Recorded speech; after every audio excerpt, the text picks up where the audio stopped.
Tonight on an all-new 2020. The saga of Mike and Dahlia DiPolito was so outrageous, so unbelievable. Their relationship was like a powder keg. Those two had such sexual attraction. The reality show Cops is there waiting to capture every second. This is Sergeant Frank Ramsey, Boynton Beach Police Department. Okay, I'm sorry to tell you, ma'am, he's been killed. He's been killed, ma'am. Can you imagine you come home from a simple morning at the gym and you find out that your husband's been murdered? I can't let you in, ma'am. Listen, is there anybody that you know that you think would want to kill your husband? Did you ever love Mike DiPolito? Yes. I married him because I loved him. Did you want your husband dead? No, absolutely not. I'm in intensive therapy now, just trying to cope with everything that's happened because it's hard. How do you explain then what we saw and what we heard on those videotapes? Sure you want to kill what he's doing? And that's when Dahlia DiPolito says the phrase that goes around the world. I'm positive, like 5,000% sure, like. Okay. With evidence like that, what seems like evidence, how did she end up going to trial not once, not twice, Dahlia DiPolito walking out of 3 women but 3 times? It is reality TV on steroids.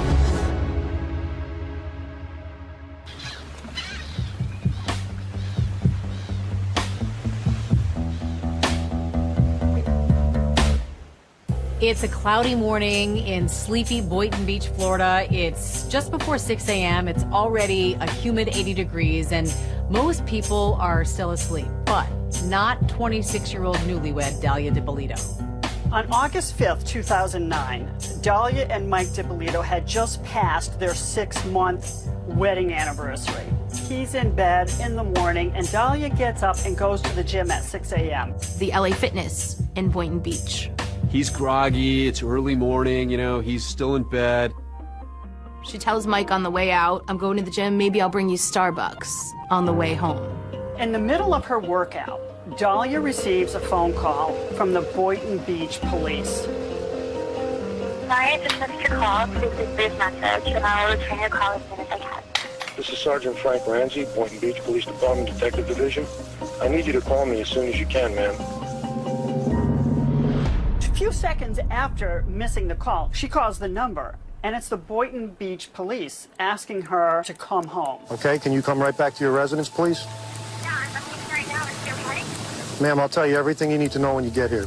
There were cameras everywhere, including from the hit TV show Cops. She goes rushing up, looking very confused. You see her in her black leggings, her tight spaghetti strap tank top. Listen, we had a report of a disturbance at your house, and there were shots fired. Once she arrived, that's when she was told that her husband was killed. Is your husband Michael? Okay, I'm sorry to tell you, ma'am, he's been killed. He's been killed, ma'am. And that's when she falls into his arms, wailing. She is screaming. She's saying, no, no, no, no, no. No. Try to calm down. No. Listen, right now what we need to get you... From the perspective of neighbors, they see this nice young couple, and next thing they know, something horrible has happened there. And they're all wondering, who would want to kill Mike DiPolito? Is it random? Is it somebody that could have come into my house? My name is Jillian Jalali, and I have a podcast called Court Junkie. This case has it all as far as true crime is concerned. Mike and Dahlia seemed to be a perfect match. It was truly a fairy tale. Dahlia's father was Egyptian and her mother was Peruvian. She was born Dahlia Muhammad. Dahlia comes from a religious family, very close-knit family. And when she was 13 years old, her family moved to Boynton Beach, Florida, where she essentially grew up. Boynton Beach is located in Palm Beach County. Well, that's a pretty glitzy county in Florida. When people think of Palm Beach County, they often think of Mar-a-Lago, where President Trump lives. He has that resort there. Boynton Beach, 15 miles away, is a typical American suburb. It's sort of a middle class, more of a blue-collar community.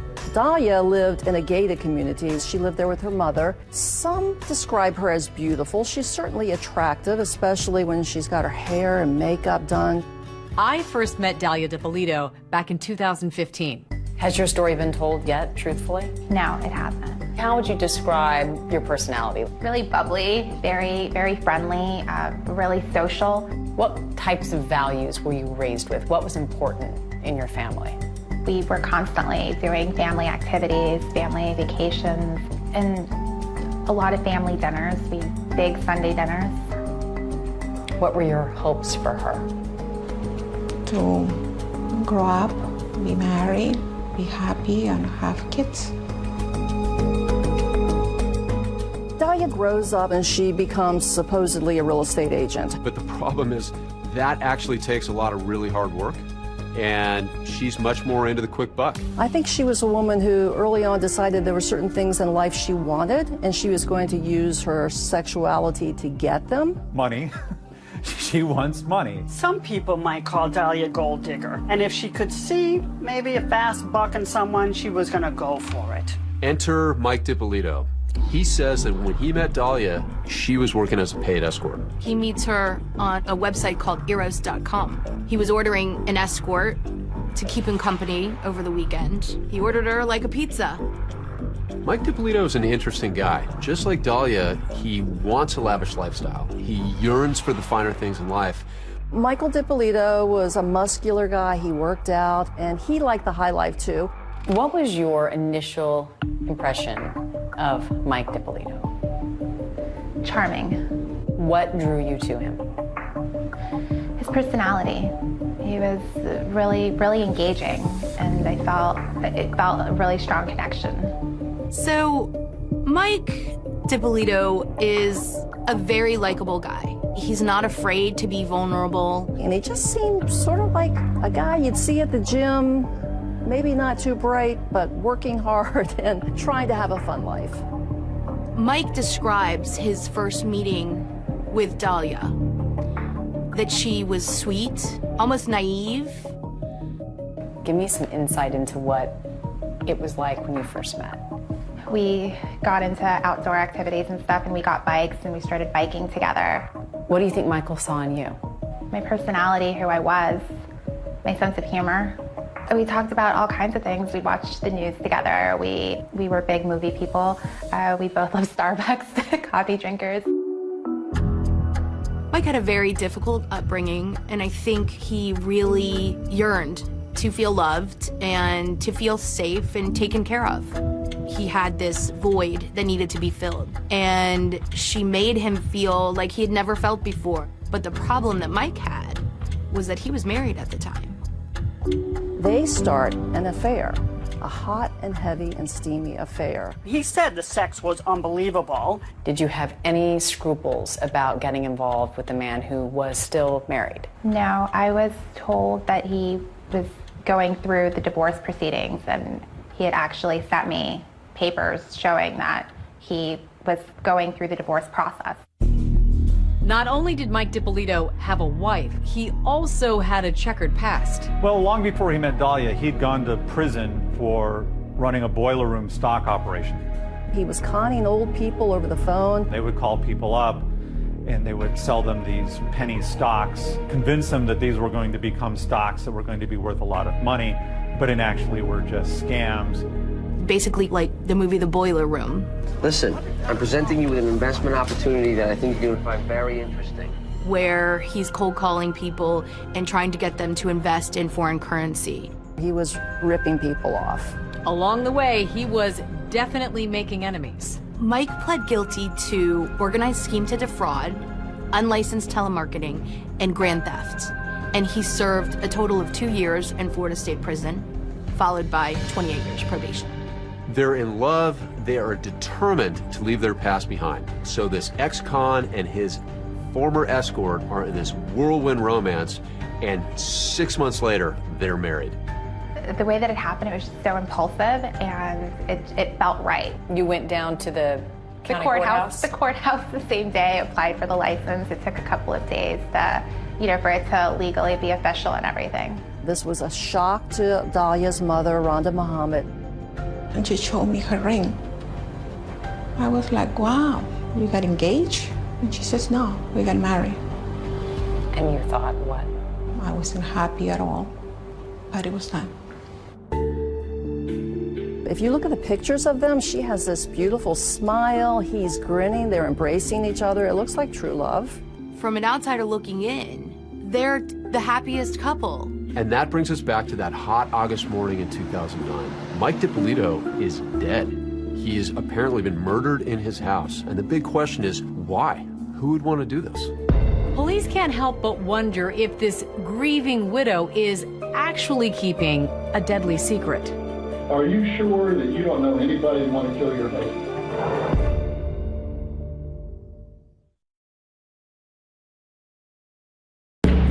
This is Sergeant Frank Ramsey. Ma'am, I need to talk to you. It's very urgent when you come home. It involves your husband. There's been an incident.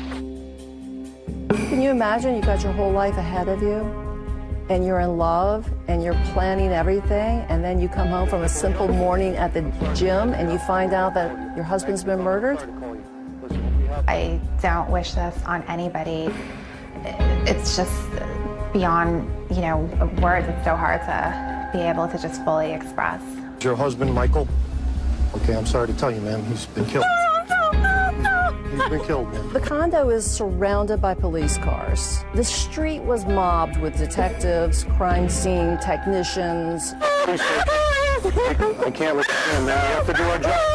You have to find his killer, okay? She says, I want to see my husband. And the police say, no, you can't. If you want to help your husband, you need to go to the station with these gentlemen and tell us everything you know about who he knows, who he's connected to. And they put her in the police car, and now she's being whisked away to the police station.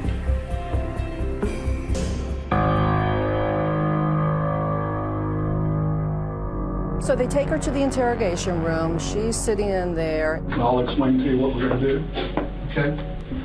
They turn the camera on once Dahlia steps into the room to watch her demeanor and to see how she was behaving. I don't want to be videotaped. Well, you're being videotaped. That's all part of it. And still expressing grief and sorrow and disbelief.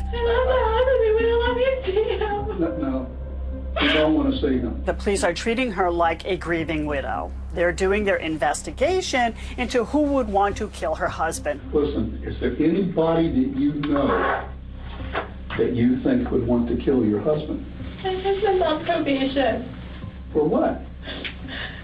He's for stock fraud. Stock fraud? And in fact, she tries to steer the investigation to the victims that Mike had previously scammed money from. Did you spend any time in prison? How much? 2 years in prison and 5 years on probation, going on to 6 years. Oh my God. And what was that for? It was for taking money. It was like, he explained it like boiler room kind of, where they would take money from people. She tells them that he had been in prison before for fraud, that he was on probation, and that he still owed restitution, almost $200,000 to several victims. He's been trying to get off probation, and it's just been nothing but problems the whole time that he's been trying to get off.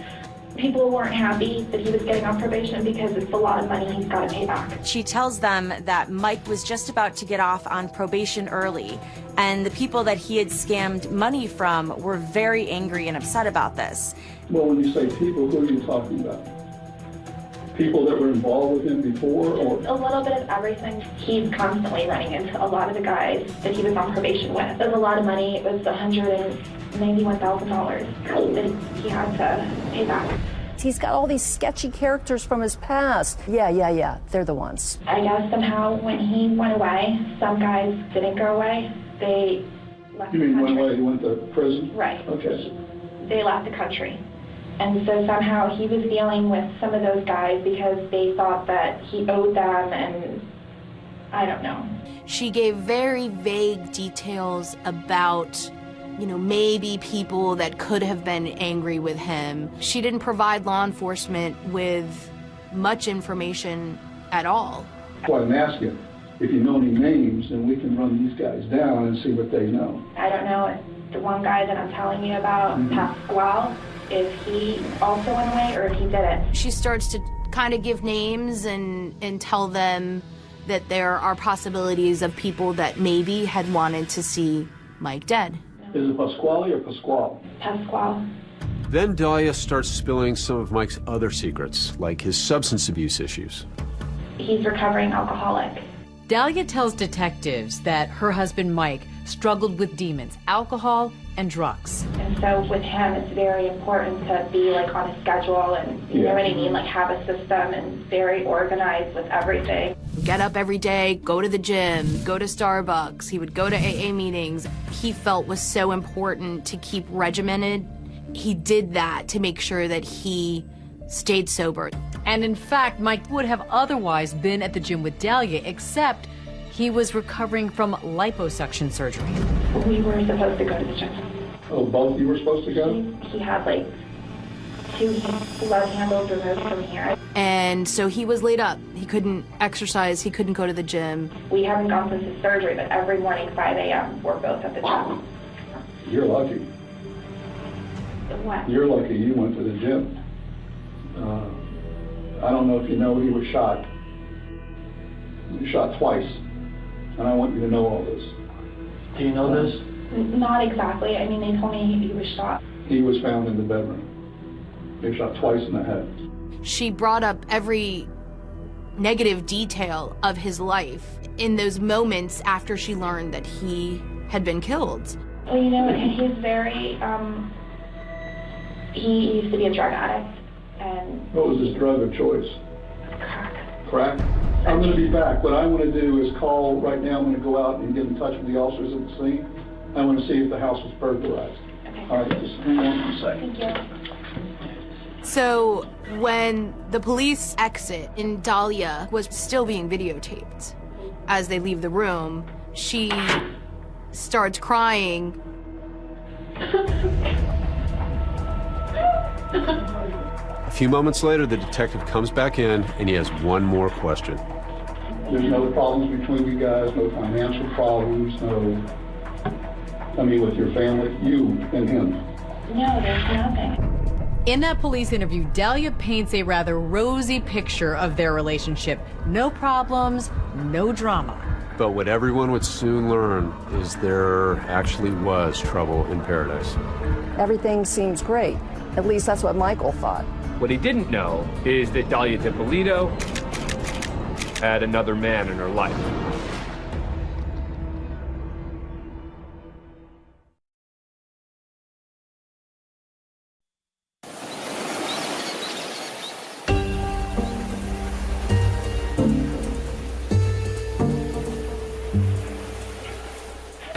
As Dahlia DiPolito sits in that interrogation room, there is still a lot that investigators don't know about her.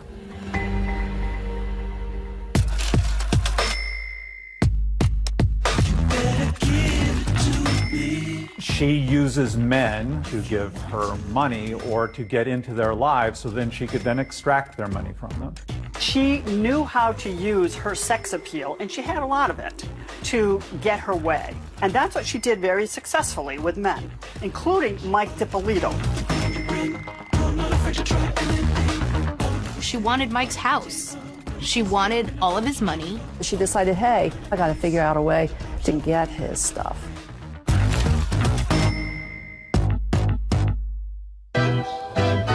She had several men wrapped around her fingers. One of those men was a Florida businessman, Mohammed Shihada. He was a 32-year-old Jordanian national. He was a quasi-actor. In fact, if you go to the site for Mohammed's talent agency, his online portfolio is still there. He really enjoyed playing poker and gambling in Las Vegas. How did you know Mohammed? I met him a long time ago. He had a convenience store business, and I had actually walked into his store. And that's where we struck up conversation, and we both had Middle Eastern background, and so we just ended up developing a friendship. And you stayed in touch for how many years? Throughout the course of maybe like 15 years. So you considered him a close personal friend? Considered him a friend. I wouldn't say close.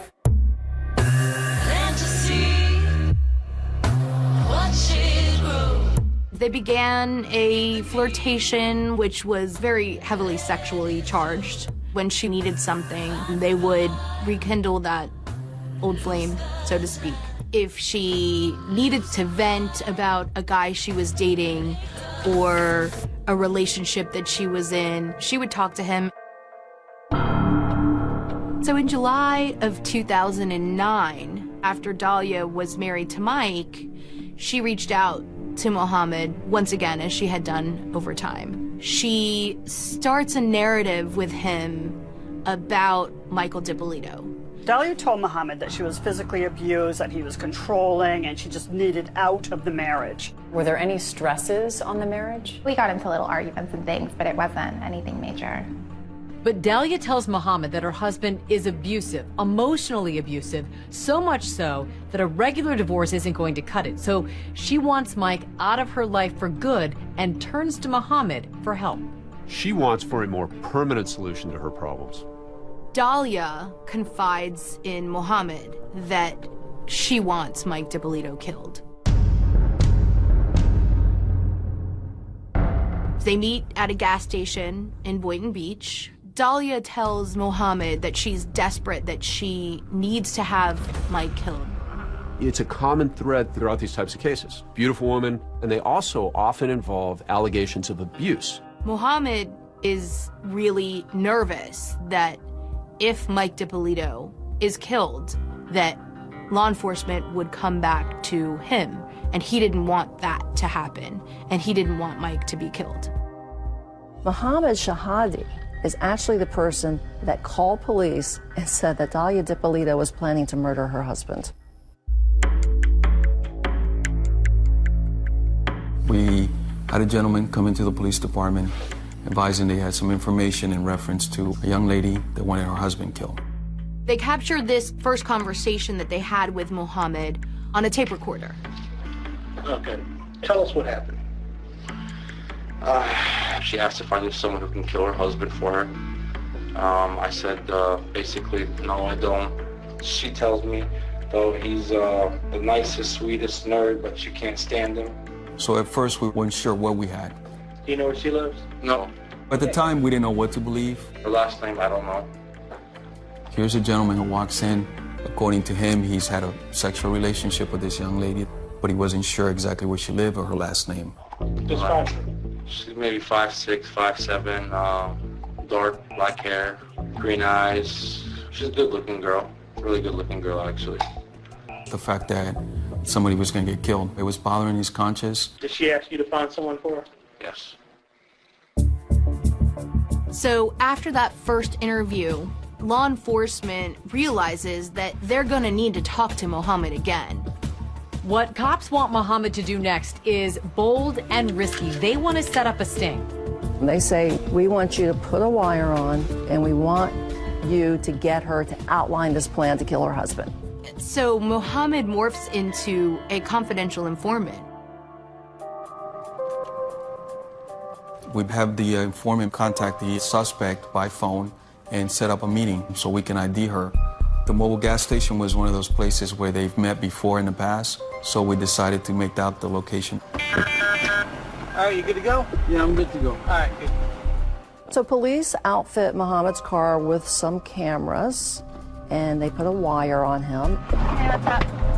And a few seconds later, she began talking about getting her husband killed. There's no small talk. Mohammed and Dahlia launch right into a secretly recorded conversation detailing Dahlia's murderous intentions. At first, it seems like her motive might be Mike's money. Honestly, you work seriously gonna kill me over that much money? It's not even over like it's not even about money.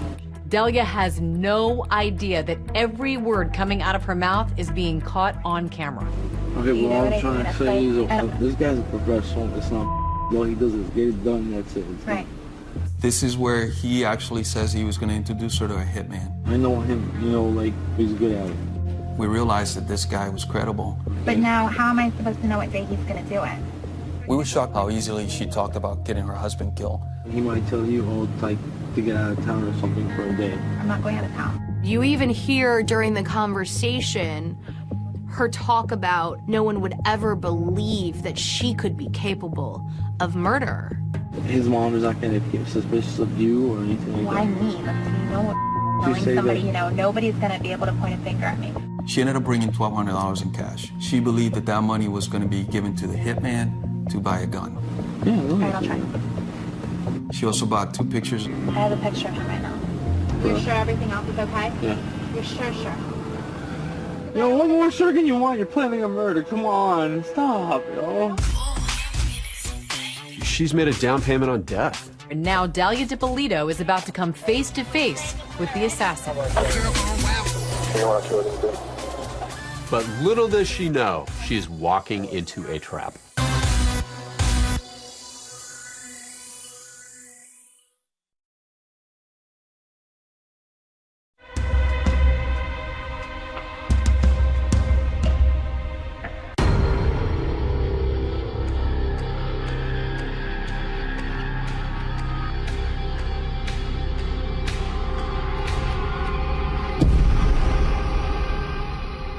After Mohammed Shihada alerts Boynton Beach police about Dalia DiPolito's deadly plan, Dalia meets face to face with that hitman.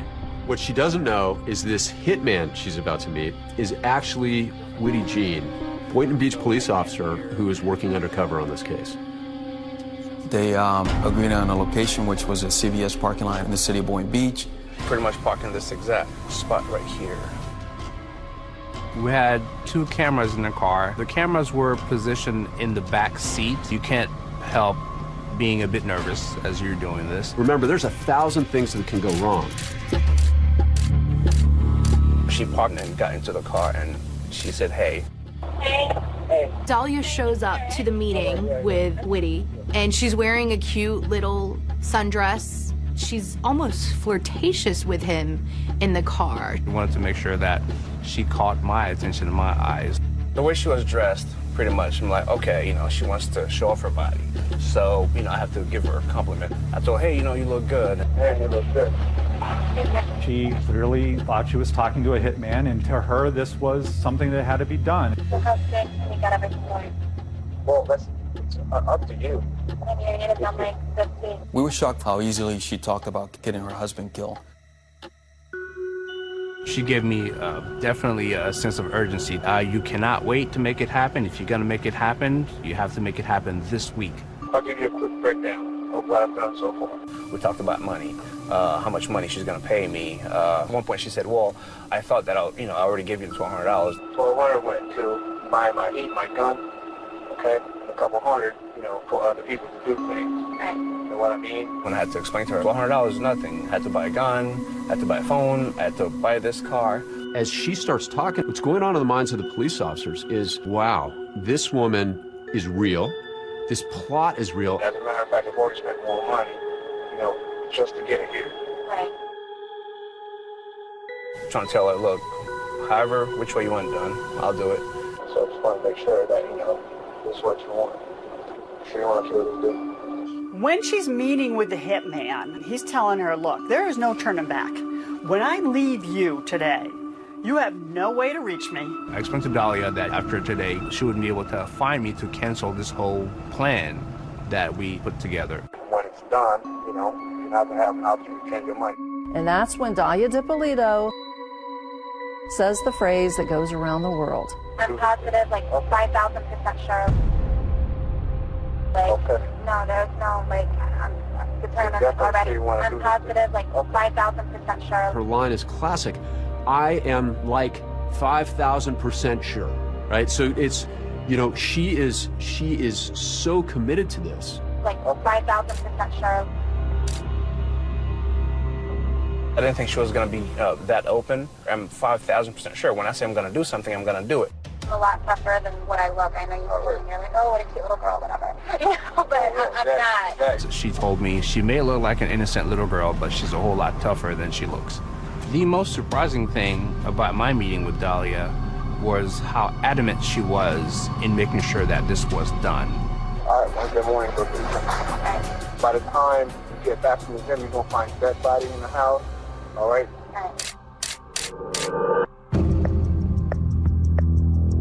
As the Boynton Beach Police Department are preparing for their starring role in this true crime drama, Cops television show are like flies on the wall, recording every bit of it. Our police officers, our detectives, our professional staff, they every day are doing things in our community to keep people safe and to save lives. And for us, it was a great way to showcase that and to let the community and the larger community know what these heroes are doing every day. Now, the Boynton Beach police say that show had been interested in their department for several months. And arguably, their cameras had never captured a scene quite like this one. They are about to hit the jackpot.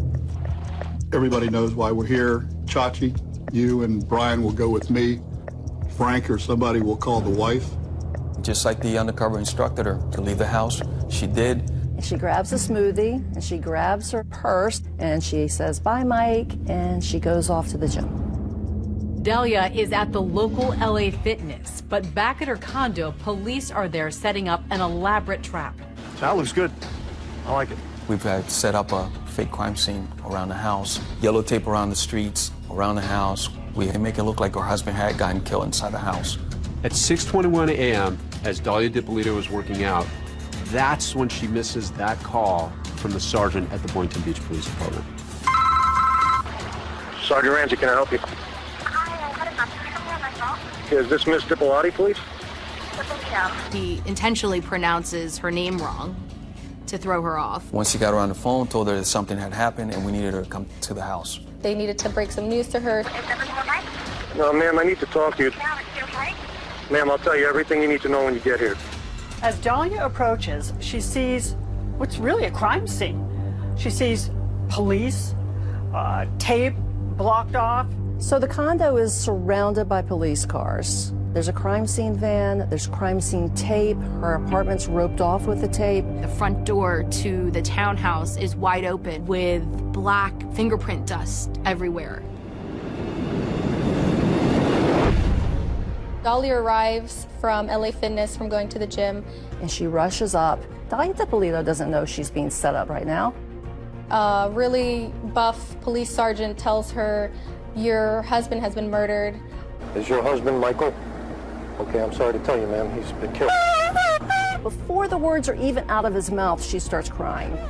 And he even hugs her, and she figures she's got them wrapped around her finger just like all these other men. And little does she know, her world is about to come crashing down. I tell you, ma'am, he's been killed. Going into his arms. She's wailing. As I watch her breakdown as she starts to cry before the word killed is even said, this was the role that she had practiced. And the play acting continues when they get Dahlia into that interrogation room. Everyone was in character that morning, including the undercover police officer, Woody Jean, who suddenly appears in the interrogation room to make a cameo appearance of his own. You know who this guy is?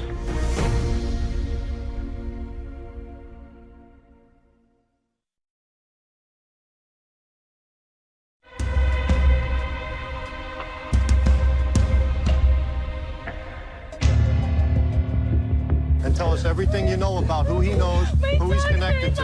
Don't worry, we've already taken care of dogs with animal control for right now. Everything's under control. Dahlia's acting, and the police are acting. As she's brought to the police station, everyone involved is faking it. They think they have the goods to charge Dahlia DiPolito, but the police still want to see if they can make her crack. They're going to give her every opportunity to own up to what they suspect she did. You have the right to remain silent and not answer any questions. You understand that? She absolutely thinks that she has everybody fooled. He was found in the bedroom. He was shot twice in the head. He wouldn't open the door unless it's somebody that he knows, because we don't open for anybody. She believes that she's going to be able to convince law enforcement that she truly loved Mike and that she had nothing to do with his murder. When the police asked Dahlia if she wanted her husband killed by any chance, she denied it, completely denied it. No. You wouldn't want to kill him, I hope. Not at all. We are fine, like there's nothing. Dahlia DiPolito is pretending she knew nothing about this, and the police are pretending like her husband is actually dead. Did you want your husband dead? No, absolutely not. Did you want any harm to befall him? Never. No, never. Suddenly, the tide begins to turn, and the police get tough with Dahlia. They've had enough with her charade and with her lies. Police are thinking that by ushering in that would-be hitman, the man that she paid to murder her husband, surely that will get her to come clean. Do you know her? Put your head up and look at her. Put your head up. I've never seen her. What were you doing coming out of her house? Get him out of here. Inside, I was kind of laughing because I knew that I spent a good 25 minutes talking to her, and hearing her saying that she's never met me was pretty shocking. She denies ever meeting him, and she doesn't know who he is. And then the detective all of a sudden goes from being the grandfatherly figure that he had been into more of a aggressive. You're going to jail today for solicitation of murder. You're under arrest. That's an undercover police officer. We filmed everything that you did, recorded everything that you did. You're going to jail for solicitation of first-degree murder of your husband. I didn't do anything. Did you hear what I just told you? I heard what you said, but I didn't. Everything, listen to me. Everything has been recorded. You were photographed in the convertible when you sat in this car in the front of CBS. What do you want to do? I don't think for a second that she thought that investigators in the interrogation room were going to turn on her. Listen to me. I didn't do anything. You're going to jail. I didn't do anything, please. I didn't do anything. Can you talk about that moment when you realized the tables were turned? I panicked. I was just completely frozen, and I couldn't move. I couldn't really process and digest everything that was going on. Shockingly, the Boynton Beach Police Department media director posted the video of the staged crime scene. The Boynton Beach Police uploaded the video the same day. This was our way of getting video to our local media. We uploaded the video just as we did dozens of other videos. We see this stunning video of this takedown, this woman crying and wailing. We've never seen anything like it. It's always a risky move for the authorities to release any information during an investigation. But Florida is one of the most open states in the country when it comes to sharing information with the public. In a matter of hours, we were getting phone calls from national and international media. I need you to take her to the station. I thought it was going to be a very hot story. There's the jilted husband, there's money, there's video. If you want to help your husband, okay? If you want to help your husband. We were stunned. We were delighted. When law enforcement confronts her with all of the evidence that she wants Mike DiPolito dead, Dahlia denies that. Listen to me. I didn't do anything. You're going to jail. I didn't do anything, please. I didn't do anything. She's sticking to her script. She's crying. And with the spotlight on Dahlia, the grand finale is about to unfold. So finally they say, guess what? He's alive. He's alive. Come here, please. Come here. Mike, come here, please. Come here. 3 words to describe Dahlia. Liar, liar, liar.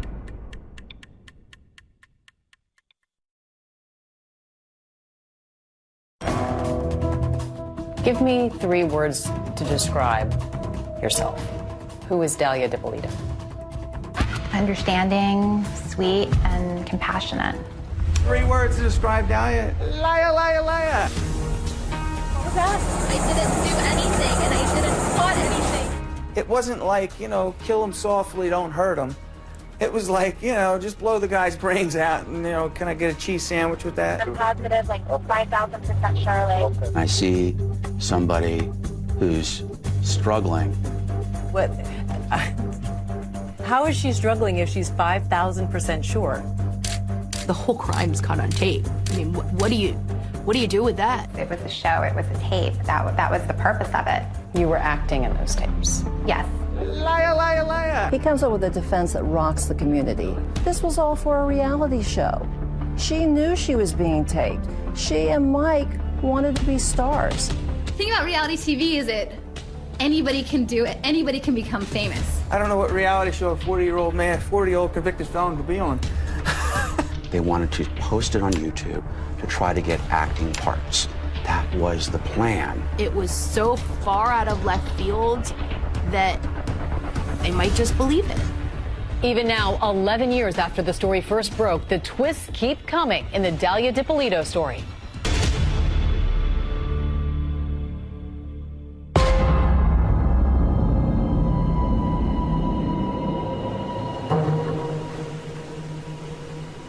On August 5th, 2009, Dalia DiPolito's life changed forever.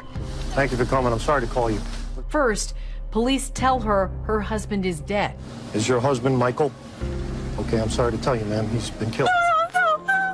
Then she's told she's been caught on tape planning his murder.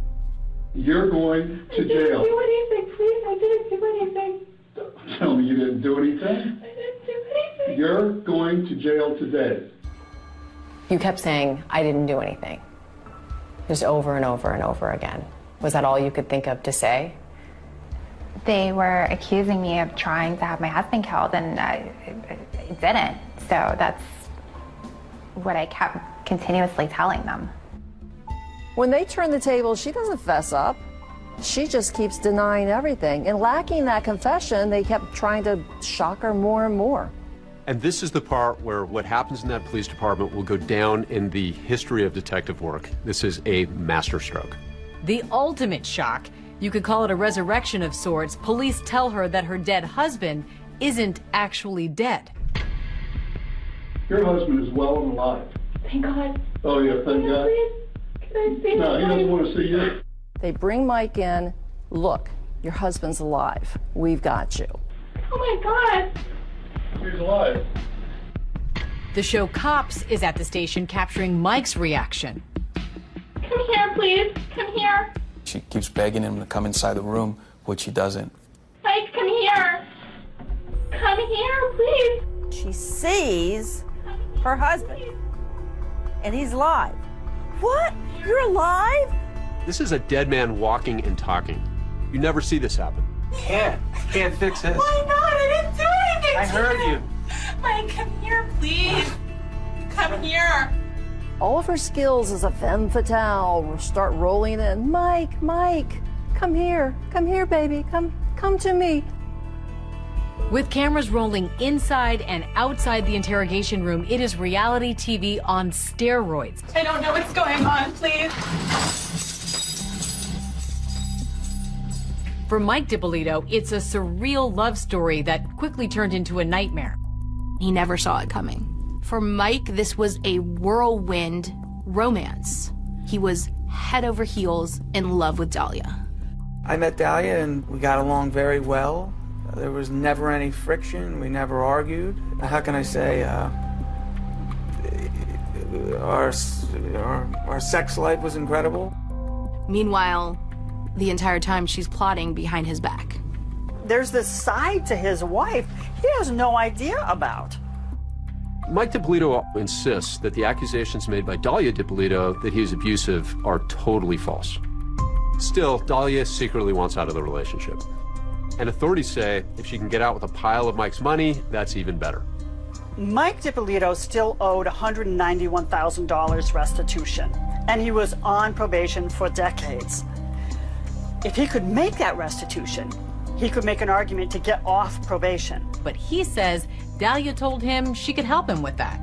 Dalia said, if you can come up with $100,000, I will take $91,000 of my own. I'll put it with your money, and we'll send it to the lawyer together. It was her responsibility to wire the money to Mike's lawyer.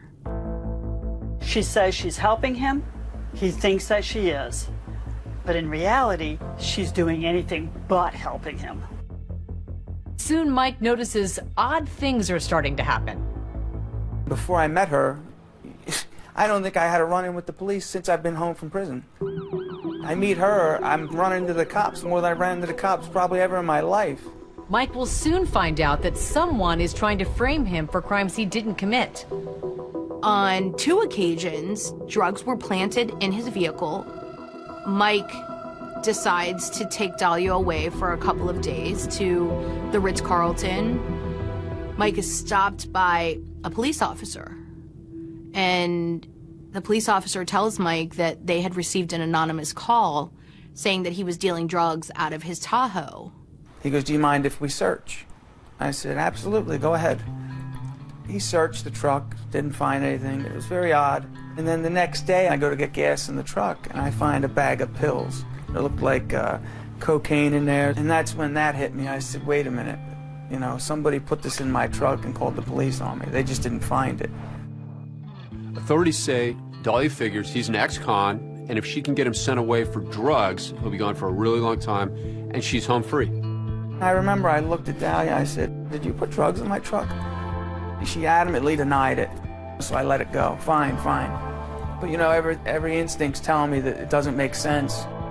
In fact, according to authorities, what she's really trying to do is get Mike DiPolito out of her life. And that $100,000 he'd given to Dahlia, she was supposed to wire it to his lawyer, but she hadn't. I knew clearly she stole my money. She's telling me she's going to get it back, and I'm doing everything in my power to believe her. He just stays in the relationship. He seemed to be, I don't know, for lack of a better word, a chump for love. Your ex-husband Michael claims you stole a lot of money from him. Money that was supposed to be used to pay his restitution. Did that happen? No. It's money that he was hiding. Police say that after her plot to try to get him jailed doesn't work, she ups the ante. One morning, he gets a knock at the door. We knocked on his door, and we actually woke him up. All I see is a bunch of cops, and I'm like, oh boy. I go downstairs. Police department, open your door. I hesitantly open the door. First, he didn't know what was going on. I thought they were there to arrest me. And we ended up telling him what we were there for. You have to come with us. Your wife's going to have you killed today.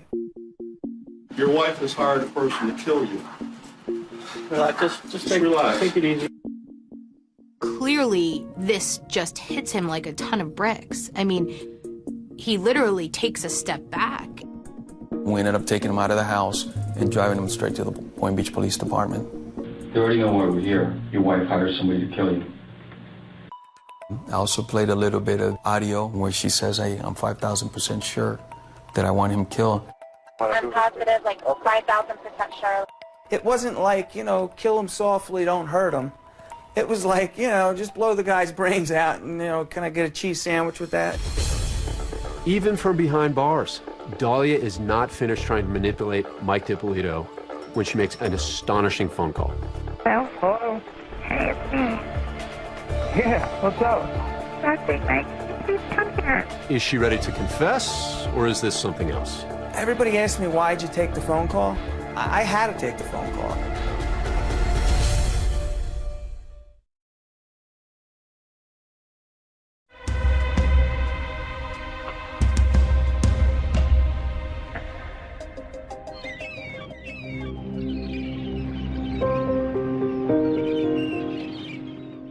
As Dahlia DiPolito is being led out of the Boynton Beach Police Department and over to the Palm Beach County Jail, she has an audience.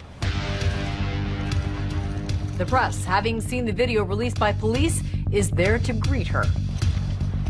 Already, the media is out there with their cameras capturing it. I didn't do anything, and I didn't plot anything. You were headed to jail.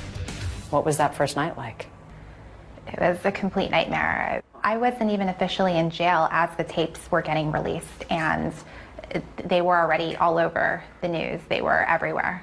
Till death do them part. And it's all caught on video. In the hours since the police released the tape to YouTube, the name Dahlia DiPolito is making the rounds and is making a big giant splash on cable TV. Bombshell tonight. A newlywed in Boynton Beach, Florida. Work it, cry. Problem, Ruh-roh, the hitman is a cop. I could just watch the video over and over. It just is one of those clips that never gets old. The crying, the screaming, the bending over. Meryl Streep, wherever you are tonight, don't worry, you're safe. You became a headline around the world. Everyone knew your name. It was awful. While in jail, Dahlia makes a few tearful phone calls, first to her mother.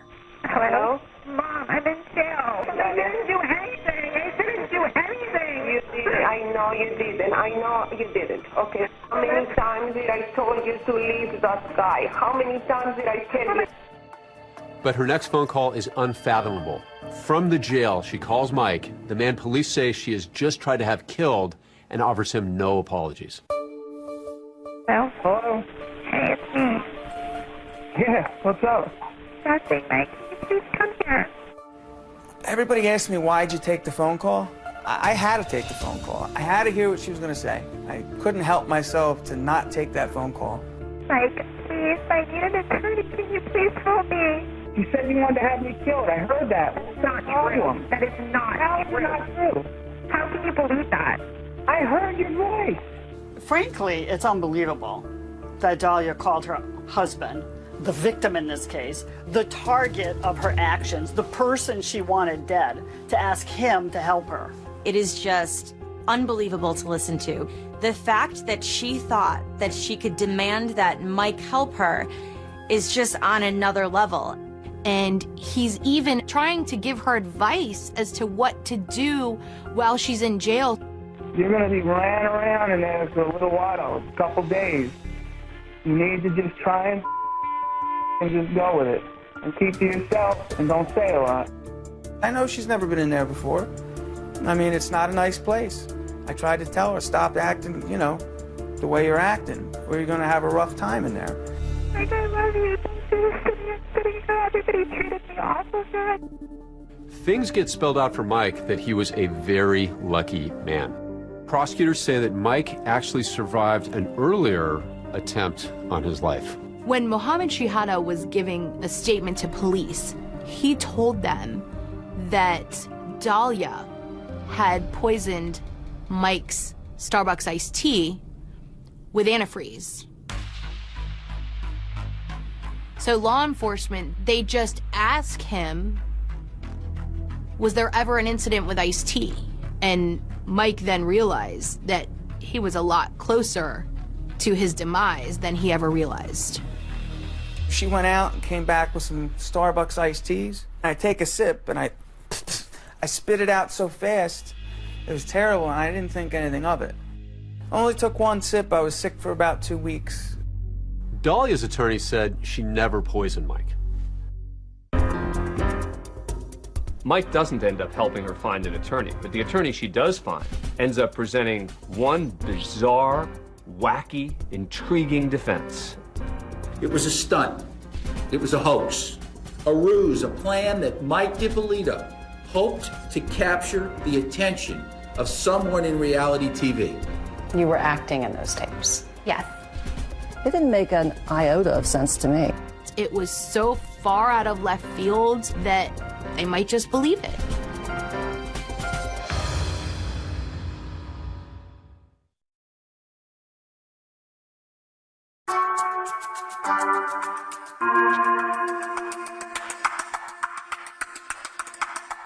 We begin with the trial of a Florida woman arrested for plotting to kill her husband. Your trial. Can you describe what that experience was like for you? Confusing, really difficult. The cameras were there. The TV shows were actually filming the whole thing as I'm entering the courthouse. Dahlia DiPolito entered the courthouse in a buttoned-up white sweater to meet the men and women who will likely decide her fate. I have never had a case as a prosecutor that was so strong. I'm a lot tougher than what I look. I know you see me and you're like, oh, what a cute little girl, whatever. You know, but I'm not.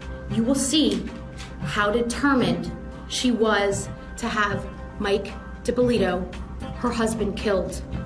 In opening statements, the prosecutor, Elizabeth Parker, wants to make sure these jurors don't believe that Dahlia is this little innocent figure and that she is a much darker, more evil person.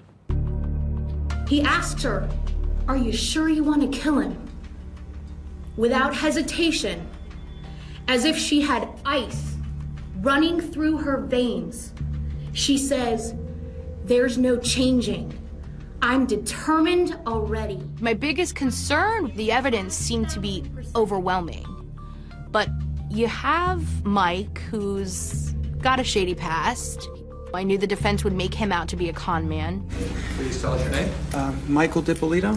What's awesome about this case is that the jury actually gets to hear from the victim. In a plot to kill somebody, the victim is almost always dead. I don't know how to explain it. I just don't know how to explain it. He was a likable character. I knew that I just needed to get him on the stand for long enough to have the jury like him too. What did you think of your marriage? I thought it was great. I was having fun with my wife. It's getting off probation, I thought. Did the defendant seem happy? Yes. He completely owns up to his past. I'm a convicted felon. I go to probation every month and report. I hold my head up as high as I can. On cross-examination, when Dalia DiPolito's lawyer keeps asking him and keeps repeating the word probation, Mike DiPolito bites back and makes the entire courtroom laugh. You're like a parrot.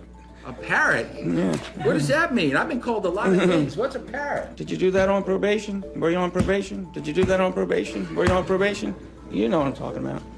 I'm just having fun with you. Come on, I'm with you. You're having fun with me? Let me ask you something. Is this fun, Mr. DiPolito? This sucks. Okay. It's ridiculous. I am not here. We're not here because of me. You might as well put me up next. I mean, what are we doing here? But another Mike is about to make an entrance into the trial. Mike Stanley, an ex-boyfriend of Dalia's, And you're gonna meet Michael Stanley. who prosecutors say discussed with Dalia planting the drugs in Mike DiPolito's truck. So, the prosecution introduced tons of text messages between Dalia and Mike Stanley. They were talking about everything they wanted to do once DiPolito was out the way. So their X-rated conversation is read on the stand by Boynton Beach detective Alex Marino. Do you want my hot, tight body all over you? You can just see how uncomfortable this police officer is as he's reading these steamy text messages. Love you so much. I'm so horny for you. Some of the stuff was kind of cheesy. I mean, I had to read it up on the stand. It was not my best moment. Baby, I love you, and I only want to you.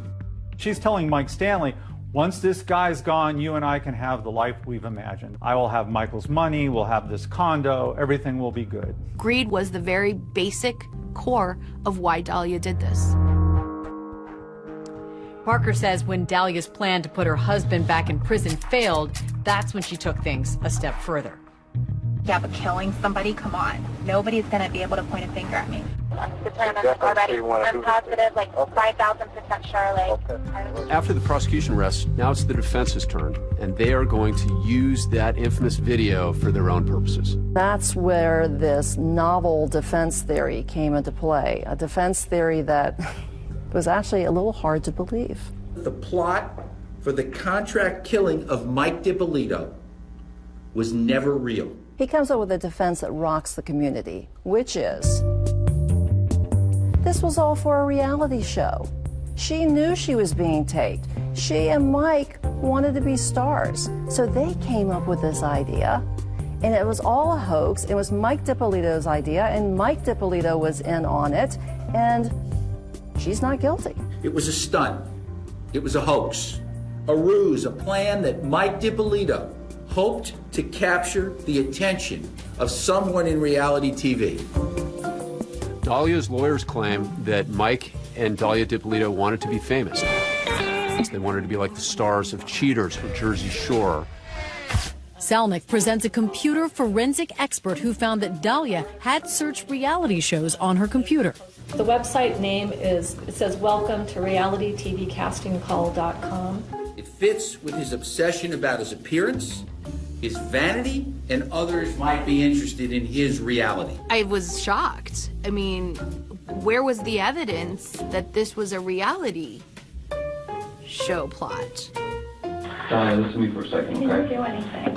I didn't do anything. At no time does she ever stand up and say, well, hold on a minute. This was all, Michael, Mohammed, wait a minute. This is all a setup. We were all acting, right? Wouldn't be that the first thing out of your mouth if you're about to be arrested. And not only that, Mike DiPolito strenuously denied that it had anything to do with reality TV tryouts. Did you ever have aspirations to be on a reality show? No. Did you ever act out any scenarios with a defendant for a reality show? No. It's the dumbest thing I've ever heard. I couldn't even believe they made something like that up. I don't know what reality show a 40-year-old convicted felon could be on. This defense received a fair amount of eyebrow raising. She didn't want to kill her husband. She just wanted to be on a reality show. A pretty shocking twist in the case of the Florida wife caught on tape taking a contract out on her husband. Well, we got to bring in our legal analyst, Dan Abrams, on this one. And Dan, all of us just shook our heads when we heard this. I've seen a lot of wild and crazy defenses in my day, and this is certainly one of the wildest and one of the craziest. The reaction to this defense was, are you kidding me? This is an almost impossible defense to win. And so I think in order for it to succeed, Dalia DiPolito would have to take the witness stand. Judge, the defense is going to rest. But Dalia does not end up testifying. It was a daily, yes, you're going to testify, no, you're not going to testify. And Did you want to testify? Yes, I did. She's like poison candy. Attractive on the outside, but deadly on the inside. I was confident in the case that I had presented. I was truly concerned that it was such a bizarre defense. I've been advised that the jury has reached a verdict. Except this was nowhere near the end of this story.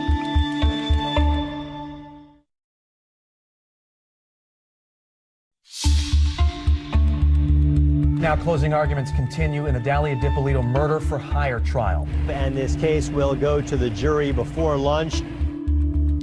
It was a typically hot day in Florida, but that is not why Dalia DiPolito was sweating. She was facing up to 30 years behind bars. Waiting for the verdict. What was that like? It's nerve-wracking. It's just really stressful, really tense. I've been advised that the jury has reached a verdict. The jury took just 3 hours to come to a decision. We find the defendant guilty of solicitation to commit first-degree murder. I was numb. It wasn't at all what I was expecting to hear. I never had the impression or the understanding from my attorney that losing was a possibility. Everything was always, you know what, we got this. Wow. We have really good poker faces, apparently. We all just said, well, she's guilty. Yeah. It was just kind of unanimous. And the defense didn't present anything that really represented this was for a reality TV show. And she said, I am 5,000% sure. And that did it for me. There is absolutely no moral justification for your conduct. It was pure evil. I'm sentencing you to 20 years in the Department of Corrections. I looked at her in that courtroom and I just said to myself, man, this is sad. I wish we were never here, and as far as the sentence, I'm 5,000% happy with it. That seemed to be it. Case closed, except this was nowhere near the end of this story. Everybody thinks, bye-bye, Dalia, that's it. But turns out she got an appeal. In the last hours, the Black Widow, Dalia DiPolito, set to walk free. The appeals court tosses out the conviction. Dalia's lawyers argue there was a problem during jury selection. And then, 3 years later, a court agrees. And so Dalia DiPolito is getting a new trial. Were you surprised? The first piece of good news throughout the whole process. So now we move on to Dalia round 2. That's right, she's coming back a second time. And this time, there's a new cast of players. For this second trial, Dalia hires 2 high-profile lawyers she's seen on TV, Mark Eiglarsh and Brian Claypool. Defense attorney Brian Claypool, nice to see you both. I am 5,000% sure Dalia DiPolito is innocent. Dalia's new lawyers allow her to speak publicly for the first time, and that's when I had the opportunity to exclusively interview her. Your every move is monitored. Clearly, the strategy was for Dalia to try and undergo a bit of an image rehabilitation. When people hear the name Dalia DiPolito, what do you think comes to mind? Everything negative. Give me 3 words to describe yourself. Who is Dalia DiPolito? Understanding, sweet, and compassionate. Because it was a pre-trial interview, Dalia's lawyers wouldn't let her discuss certain parts of the case, particularly those videotapes. I'm positive, like 5,000% sure. Like. Did you hire a hitman to kill your husband? No. How do you explain then what we saw and what we heard on those videotapes? I'd like to be able to explain that to you right now, but I can't because the attorneys legally have told me that we're saving that for our day in court. In our interview, Dalia's lawyer, Brian Claypool, reiterated that reality TV defense that we saw in her first trial. Dalia, her ex Mike, and this gentleman Mohammed were all part of this collaboration to put together a YouTube video of a scene where they're hiring somebody to kill somebody. They wanted to submit that, post it on YouTube to try to get acting parts. That was the plan. It got out of control. I'm positive, like 5,000% sure. 5,000% sure, not 100% sure, not 1,000% sure, but 5,000% sure. How do you explain that? I look at that video and I see somebody who's struggling with whether she's really sure. She's struggling? What? Why? Well, how is she struggling if she's 5,000% sure? Well, you might find that humorous, but when I hear people say they're sure, I'm 110% sure. She's trying to overcompensate. As for Mohammed, he denies working with Mike and Dalia to make a video to try and get acting jobs. Mike DiPolito says he's never even met Mohammed. What do you say to people who say you're just denying the undeniable, that this is an open and shut case? That now with the attorneys that I have, so much is coming to light to where it would just be insane to not believe me. The tape was a show, it was a tape. That was the purpose of it. You were acting in those tapes? Yes. But you're telling the truth now? Yes. Why should we believe you? Because it's what happened. It's the truth. Dalia DiPolito escorted into court by her attorneys for her second trial. Dalia's second trial is going to shock a lot of people in a number of ways. Claypool dropped this bomb. He just throws off like it's nothing. And by the way, if you send her to prison, you're going to be separating her from her infant son. What infant son?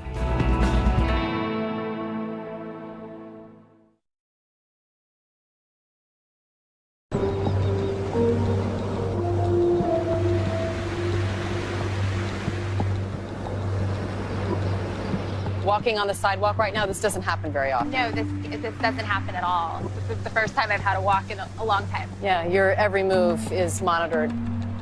I took a rare walk with Dalia DiPolito outside her lawyer's office while she was on house arrest, awaiting her second trial.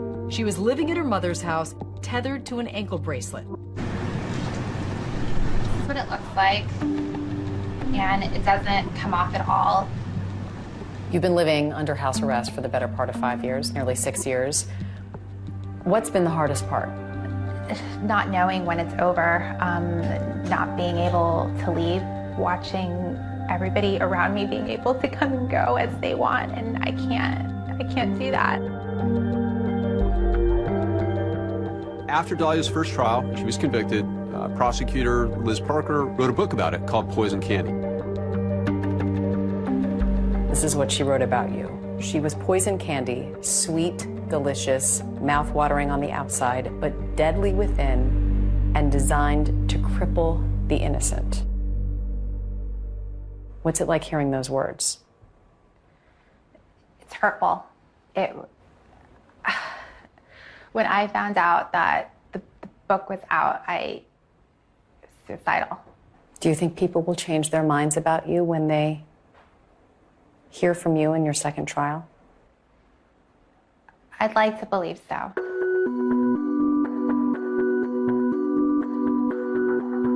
It's at a pretrial hearing, part of an attempt by her lawyers to get the case dismissed, where Dalia finally has her chance to tell her side of the story under oath. Raise your right hand. Do you swear to tell the truth, the whole truth, and nothing but the truth? It's not unusual at all for a defendant to take the stand in a pretrial hearing as long as it's not in front of a jury. Good afternoon, Mr. Polito. She actually takes the stand, and she gets up and describes that I was acting, she says. I was acting. We worked together on an acting project. We were all going to work on an actor's presentation to put up on social media. That did not go well for Dahlia. Under cross-examination, the prosecutor, he just tore her story apart. He was, okay, first of all, where's the script? Where are the notes? Wouldn't you have production notes? Where was your script this day? What do you mean, where was it? Where was it? It wasn't there. We looked at the script and we didn't take it with us. The prosecution punches holes in this reality TV defense. One of the questions was, if this is all about reality TV, how come you can't clearly see your face, you know, with the cameras in the back of the car? How come you can't see any of it? I wasn't the one taking it. I don't know. She had so many holes in her story, it made no sense. Her true self shined through. She was so not convincing at that pretrial hearing under oath that the court ruled against her. She loses the hearing, and so the motion to dismiss the case fails. 9 months later, it's Dahlia's second trial. The high-profile retrial getting underway today in West Palm Beach. Dahlia DiPolito getting a second chance at freedom after her first conviction was overturned. Trial 2 was handled quite a bit differently by the prosecution. They were going to stick to those videos, and that was it. They didn't even call Michael DiPolito to testify. Because the rest of the evidence was so powerful, my prosecutors felt that they would just go with the slimmed-down version of the case. Her words on those videos prove the crime charged.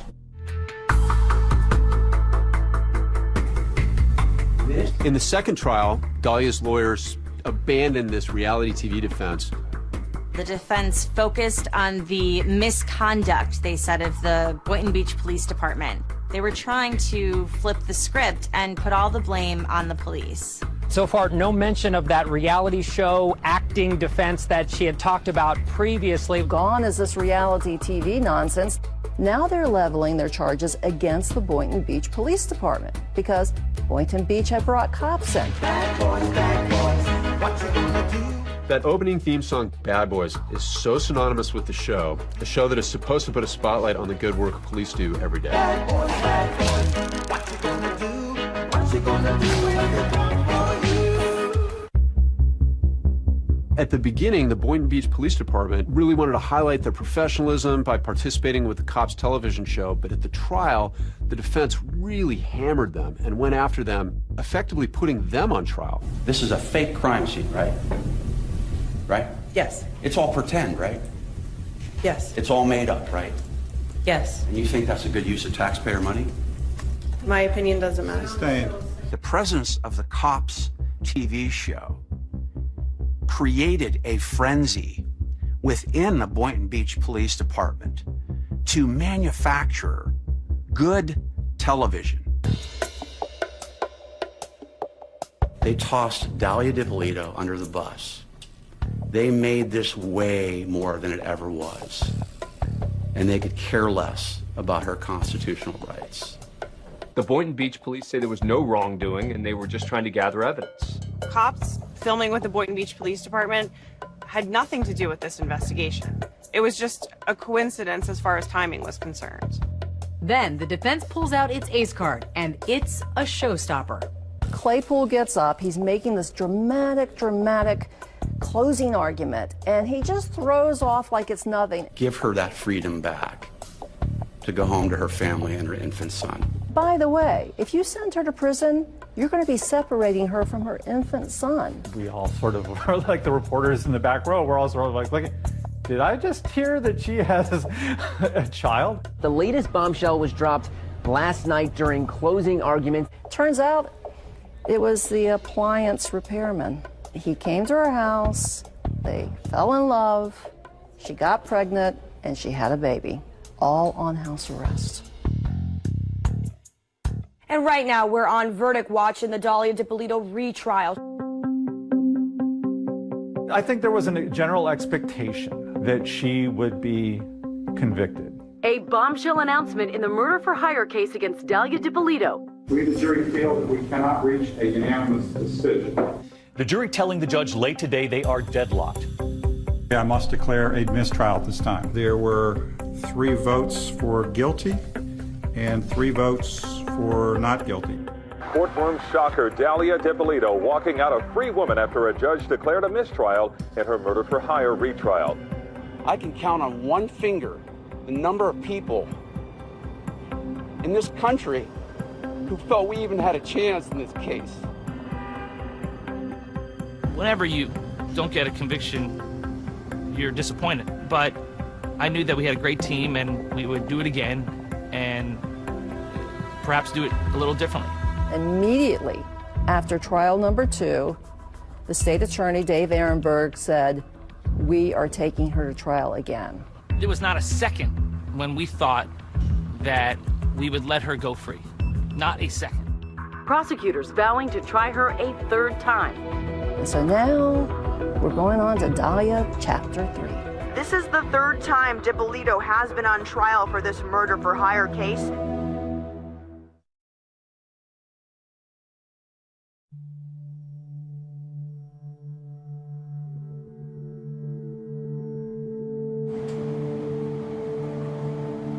Heading into the 3rd trial, prosecutors are certainly hoping that they can finally close the book on this case.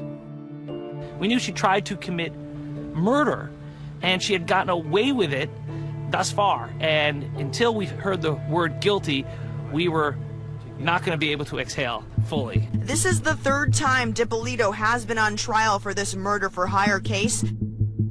Well, the prosecutors for the 3rd trial this time went back to the original strategy of putting on more of a prosecution. We wanted the jury to get more context. We wanted the jury to see Michael DiPolito. Introduce yourself to the jury for the record. Hi, my name is Mike DiPolito. By humanizing the victim, you impress upon them truly the importance of this case. It's vitally important that they put him on the stand. Did her arrest for solicitation to commit first-degree murder shock you? Yes. Would it work? Well, in this 3rd trial, it didn't take long for the jury to make its decision. A verdict for the woman on trial in a murder-for-hire. Well, some say 3 times a charm, but not for Dalia DiPolito. She was found guilty in 90 minutes. I mean, we were all a bit stunned. There was apparently no doubt in the jurors' mind. 16 years behind bars. That is the sentence for Dalia DiPolito. Dalia DiPolito expressionless inside a Palm Beach County courtroom today, moments after learning her fate. Dalia's current release date is 2032. She serves the entirety of that sentence. She'd be 49 years old when released. Dalia, in jail, heads up a Bible study group. She misses her child dearly. Her mom has stepped up immensely to help take care of her little boy. He's a preschooler, and he comes to visit his mom in jail at least once a month. And Dalia has described him as being very playful, very happy, very outgoing. She is still determined to get a new trial and to get vindicated. Dalia's attorneys have tried to get the verdict thrown out again. Her case, she tried to get her case all the way up to the U.S. Supreme Court. Earlier this year, the U.S. Supreme Court declined to hear Dalia's appeal. The Dalia DiPolito saga is finally over. The reality show is done. The last chapter has been written. We're still fighting, and we're going to file a federal brief to attempt to get a new trial for Dalia. After she left the prosecutor's office, Elizabeth Parker became Mike DiPolito's attorney and even helped get him off probation. He paid all of the restitution that was owed to the victims. Mike got engaged and seems to be moving forward with his life. How much do you love this guy? I love him a lot. It's nice. Sometimes it's hard to accept something this good's happening to you. He's very lucky to be alive. It's not been an easy journey for him. He truly thought Dalia was the love of his life. Did you ever love Mike DiPolito? Yes. I married him because I loved him. I was in a relationship with him because I loved him. And now? Now I wish I never would have met him. Oh, I feel the same way. I wish I wish I would have made a left, not a right. Trust me.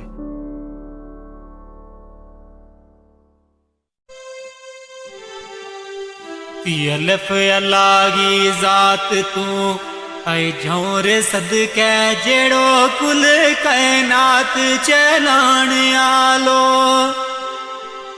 अल्लाह अल्लाही ज़ात तू झोर सदके जेड़ो कुल कायनात चलाण आलो हुक्म उसके बाजना पतर अल्लाह ओ तेरो मेरो वजूद बनाण आलो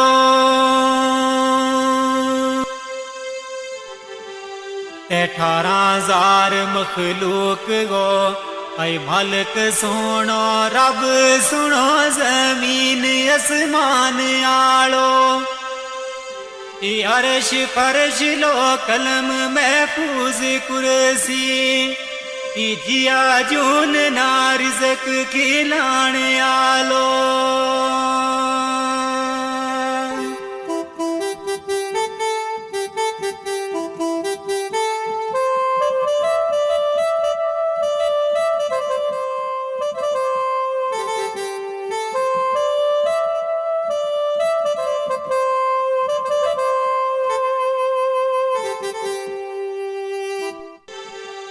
दाल दुखांगी गल सो नौरे तमना एक बच्ची मासूम रोलाओ गई है दाल दुखांगी गल सो नौरे तमना एक बच्ची मासूम रोलाओ गई है ओ उसकी मारे गुलनाज है बहुत दुखिया मारा सीना माँ बर छिलाओ गई है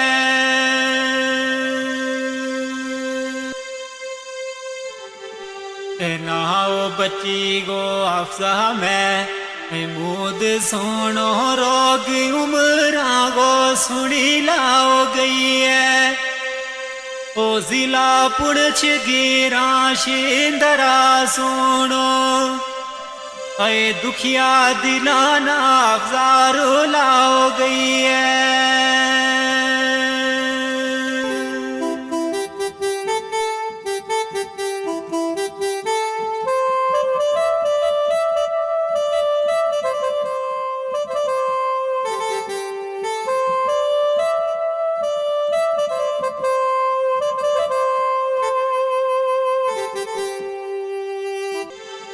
दाल दर्द जो दयागा ऐ बोते ओ खाए पर बचागी नारे जो दई ओवे दाल दर्द जो दयागा ऐ बोते ओ खाए पर बचागी नारे जो दई होवे ओ माना सबर करार फिर नहीं रहा तो दख्ते जिगर की जद जो दई होवे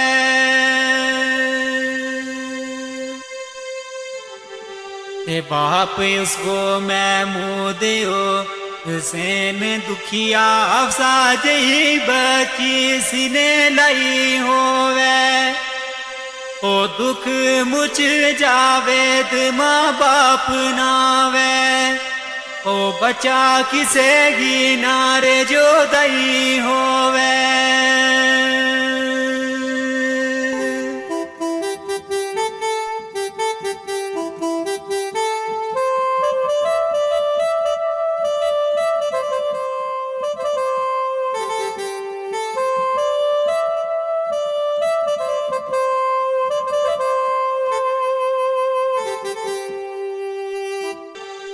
तेरे हो रब गा कर तमाम होए आस्तारा अप्रैल ना खुशी भरपूर होई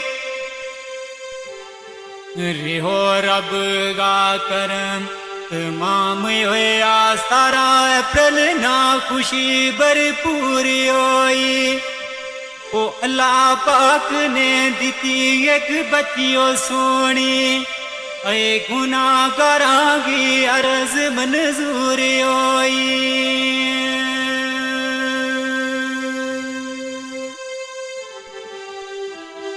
दिन मां दाखिल रही महारात ऐ 10 बजे प्रश्न होयो ते टेंशन दूर होई ओ दीती खबर फिर आनी उन डॉक्टरां ने होगी बची पर बड़ी कमजोरी होई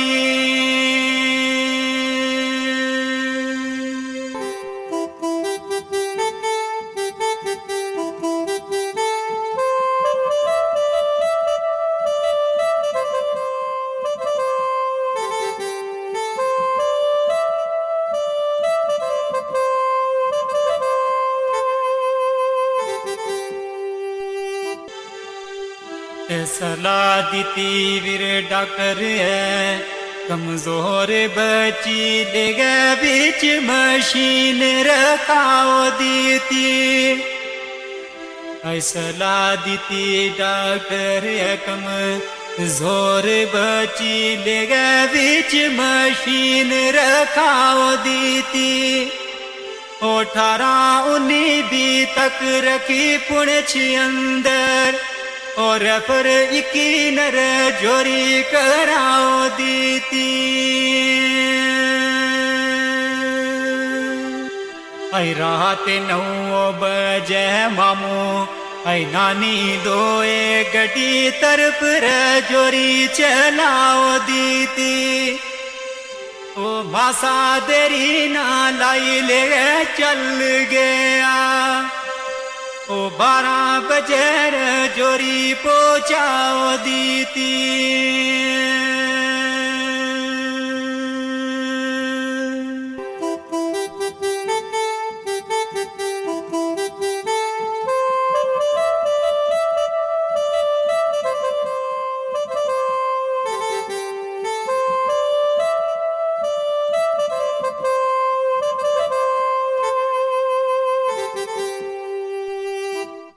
किसना चैन सकून फिरे आई उस दिन तो रास्ता बिच डाडा परेशान होया आई किसना चैन सकून फिरे आई उस दिन तो रास्ता बिच डाडा परेशान होया ये रात 12 बजे ले जोरी पुजया कि जल्दी डॉक्टरां कोल रवाने होया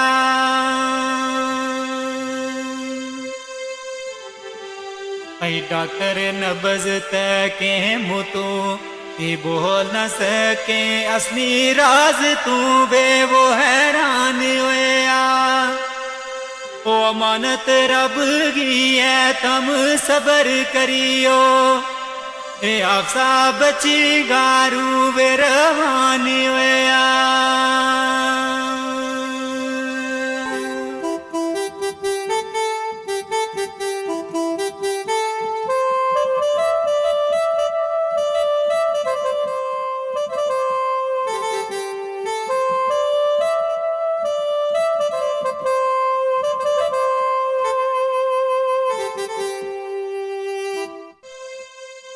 किसना होश रे ओ सुनी ये खबर जिस दम आया है आप जायमना छोड़ गई है ऐ किसना होश रे ओ सुनी ये खबर जिस दम आया है आप जायमना छोड़ गई है ये एम्बुलेंस करी वापस पुणछ चलना मारी किस्मत अज मुखरे मोड़ गई है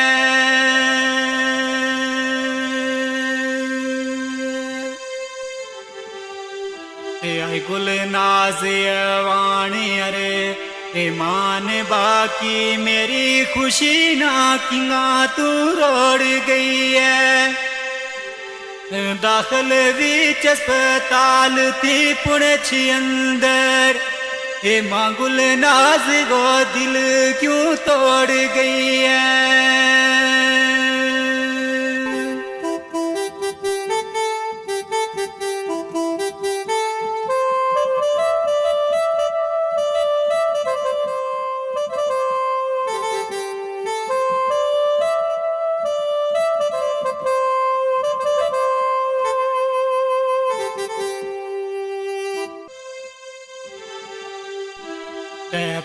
बाई ना सुबह गए आई 5 बजे वतन शींदरा पुजे आयान सदके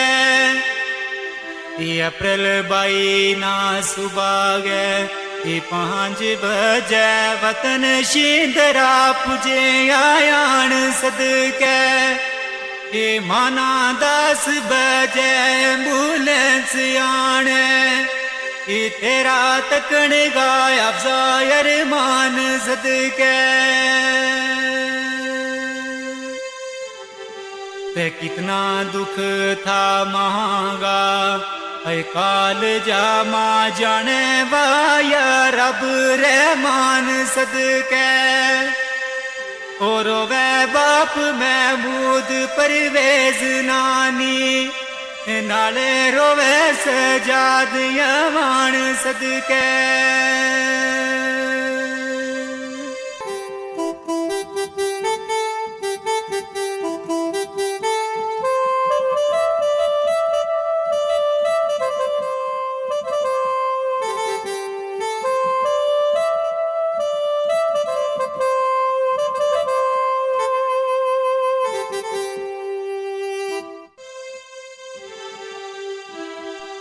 कफन दफन गो विलोणे यार गयो इना दुकाना उण मीटौरे किसरा कफन दफन गो विलोणे हार गयो इना दुकाना उण मीटौरे किसरा ओ जीता मांगे बचा गो टूर जानो इस शेर बर कलम चनो किसरा ते अच्छा रब वाले हुणे आई छोड़ गई है तीना सिना नाड़ूण लो किसरा सबर या तो नी दिल मां याद तेरी रोता दिला ना चुप करूं किसरा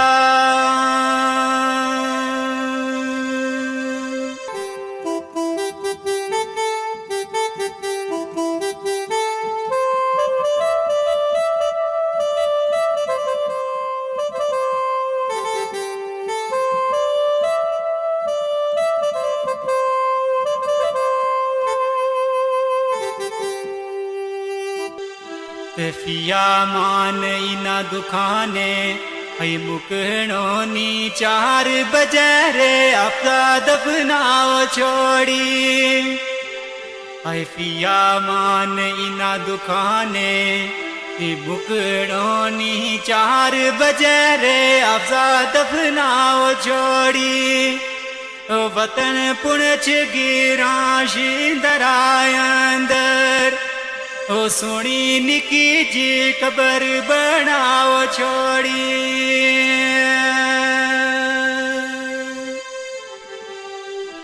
सबर करियो महमूद गुल नाज दोए मानत रब गी रब ने छुपाओ छोड़ी ओए पिया मान जावेद इजाजत ले ले जख्म मोड़ी भी क्यों रे दुखाओ छोड़ी